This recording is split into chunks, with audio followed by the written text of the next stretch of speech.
I've taken the brand new DJI Osmo Action 6 with me nearly everywhere for almost the last month. When DJI reached out and asked to sponsor a video and send over their latest action camera, well, I was wondering what's new with this camera that makes it worthy of a new generation. And well, they actually did quite a bit here. In fact, it has changed my idea of this type of camera. Let me explain. Okay, so in using this camera, there are really three new things that make a difference in how this camera is to use. Action cameras like this, for me at least, have really become more of a tool that I need for like a very specific purpose, rather than a camera that I find myself using all that often. So like for instance, when I'm out shooting cars like this, well, an action camera comes in handy because I don't want to strap my full camera to the car. I mean, I could, but it's just not something I want to deal with. Sometimes I want to get a POV shot of me driving, so I can put the camera on a bite mount and just hold it there. Or even more importantly, if I'm going somewhere where maybe the camera could get damaged, well, a camera like this is exactly what you want. But because of how good cameras on phones have gotten, well, this is typically what I end up using most of the time because it's always in my pocket. But the question is, like, since that's true for most people, they have a camera like this, is there still a world where an action camera makes sense for more than just those specialty shots, where it is your camera that you're using on a really regular basis? And for the longest time, I didn't really have a case for that. But after using this, I love this thing. Now, the biggest main feature that this has over the last generation camera is the lens. This is the world's first action camera with a variable aperture. This is something we're used to on bigger cameras, of course, but even phones most of the time don't have this feature. We've seen it a few times, but that's not a normal thing to see on lenses this small. But this can go from f2 all the way to f4. And so this means that the image quality overall can be more optimized and hopefully lead to a better image. And so, for instance, if you're in low light, well, the aperture can open up to that f2.0. But if you're just shooting outdoors in bright sunlight, or you're shooting like a landscape, for example, you can go all the way up to f4 and just get a slightly sharper image. And you get 5 different aperture settings in between. Now, luckily, if you're someone that really doesn't care about photography all that much, like these settings don't mean much to you and you just kind of want to shoot video, well, that's not a problem. You still get the benefits here because it can automatically choose what aperture to use in the right scenario. If you want to change the aperture, you can manually adjust the aperture as needed. There's just a setting there where you can choose between that f2 or f4. And when you're shooting at that f2, well, the low light should be significantly improved. And in my testing, that seems to be the case. I use the super night mode here in these shots. And you can see that even though it was nearly pitch black in a lot of these, and we only had like street lights and house lights, the footage is still perfectly usable and you can see exactly what is going on. So it seems that that aperture actually is doing something. So that's good. Now there's one more thing this aperture enables that I'm going to leave for last because it is my favorite thing by far. And it's the reason why I am going to be using this camera so much more. But another really important update here is the new sensor. This is a brand new 1/1.1 inch sensor. And that's noticeably bigger than the older 1/1.3 inch sensor that we have in the Action 5 Pro. And that leads to a bunch of benefits, which I'll talk about in a second. But this is also a square sensor, which seems to be the new thing for this year. If you remember when the iPhone 17 was announced, the front-facing camera here has a square sensor as well. And well, that leads to a bunch of benefits. So this sensor has 2.4 micrometer fusion pixels. And basically what that means is they're taking smaller pixels, 4 of those,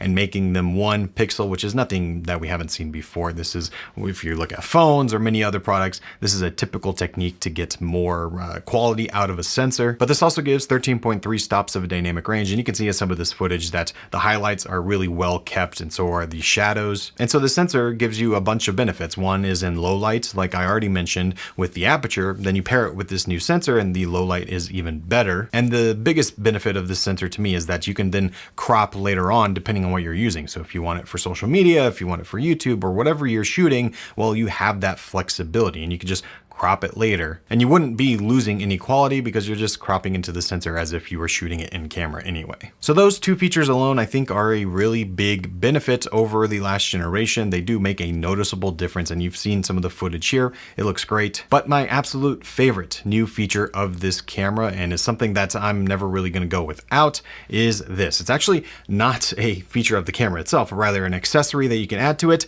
but I think this one is a must. It's their new macro lens. This attaches super easily, so you just unscrew the original glass and this screws right back on. And it's super solid, so it doesn't like move or wiggle or anything like that. It feels like it's part of the camera. But what this allows you to do is actually focus the camera, which for action cameras has never really been a thing. Now, macro lenses have been a thing for a few years, but they were always a choose this or choose that. You can choose the original look or you can go for the macro look. And we've seen other lenses on action cameras that let you adjust the look or the field of view of what you are shooting, but this lets you get like the best of all worlds because I can go from macro all the way to landscape and everything in between, and it gives you incredibly high quality for an action camera. In fact, because this is paired with that variable aperture and the larger sensor, when you put this thing on, you actually get some depth of field on an action camera, which is something that you really could never say before. Now, I'm not saying we're talking like full frame with a prime lens or anything like that. It's not going to blow you away with bokeh, but it does give you a little bit of separation, which is something you just never get